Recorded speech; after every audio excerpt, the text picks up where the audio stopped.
नमस्कार दोस्तों, योगी education world में आप सभी का स्वागत है। मित्रों, यदि आप रीट मुख्य परीक्षा के लिए फॉर्म अप्लाई कर रहे हैं और यदि आप किसी लैंग्वेज से फॉर्म अप्लाई कर रहे हैं, चाहे वो कोई भी लैंग्वेज हो, चाहे वो हिंदी हो, संस्कृत हो या अंग्रेजी हो या उर्दू, कोई भी सब्जेक्ट, कोई भी लैंग्वेज से आप फॉर्म अप्लाई कर रहे हो, तो एक बहुत बड़ी समस्या बहुत सारे अभ्यर्थियों के सामने ये आ रही है कि हमारे पास रीट में वो लैंग्वेज होना ज़रूरी है या नहीं। तो इसी का हम इस वीडियो में समाधान करेंगे और आपके सभी डाउट जो है लैंग्वेज से संबंधित इस वीडियो में आपकी क्लियर कर दूंगा। ठीक है मित्रों, वीडियो पसंद आए तो उसको अधिक से अधिक लाइक और शेयर कीजिएगा और चैनल को जरूर सब्सक्राइब कर लीजिएगा। देखिए, सबसे पहली बात देखिएगा कि यदि आप किसी भी भाषा में फॉर्म अप्लाई कर रहे हो, चाहे आप हिंदी से अंग्रेजी या संस्कृत कोई भी भाषा आपके पास है, तो उसके लिए मेन शर्त क्या है कि आपको स्नातक में, ठीक है, स्नातक में ये भाषा आपके होनी ज़रूरी है। यानी जैसे कि आप हिंदी से फॉर्म भर रहे हैं तो हिंदी में आपके पास स्नातक होना ज़रूरी है, ठीक है।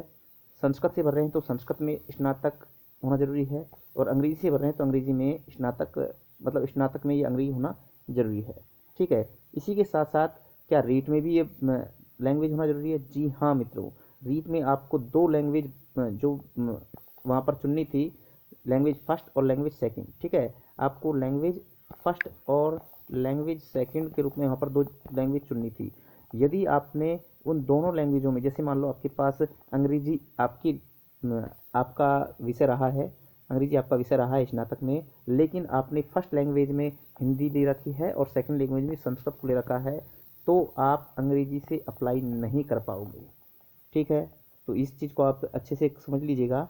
यानी आपके पास रीट में भी वो भाषा होना ज़रूरी है, चाहे वो किसी भी लैंग्वेज के रूप में हो, चाहे आपके लैंग्वेज फर्स्ट में हो या लैंग्वेज सेकंड में, इससे कोई फ़र्क नहीं पड़ेगा। चाहे आप लैंग्वेज सेकंड में रखो या लैंग्वेज फर्स्ट में रखो, इससे कोई फ़र्क नहीं पड़ेगा, लेकिन रीट में भी वो भाषा होना ज़रूरी है। इस चीज़ को आप क्लियर कर लीजिएगा, ठीक है। जैसे कि मान लो आपके पास, मान लो संस्कृत है और आपने संस्कृत को रीट में नहीं लिया है, संस्कृत आपके पास सब्जेक्ट रहा है स्नातक में, लेकिन आपने सब्जेक्ट संस्कृत जो है वो रीट में दोनों लैंग्वेजों में नहीं लिया है, तो आप फिर संस्कृत से फॉर्म अप्लाई नहीं कर पाओगे, ठीक है।